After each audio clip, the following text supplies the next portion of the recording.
Cred că am revenit cu partea 4-a din sezonul Mama Strictă și abonatele care se bat pentru dreptate. Bun, acum las o tabletă care e cam folosită. De fapt am de 17 ani. Am găsit-o pe jos. Sper că funcționează. Eu vreau să-i dau cadou și unde-i? O dispărut. Ca să vezi, atunci mi-o ții mie. Na. Aoleu, proxurile mele, au dispărut casa. House Limit Prox. Da, unde e Justima?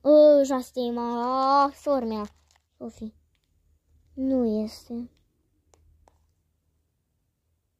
Deci să scriu eu, yes. Cam aici cred că s-a încheiat. Comunii. Eu ies. Atunci. Eu ies. Bun. Pa, dragii mei. O zi bună să aveți.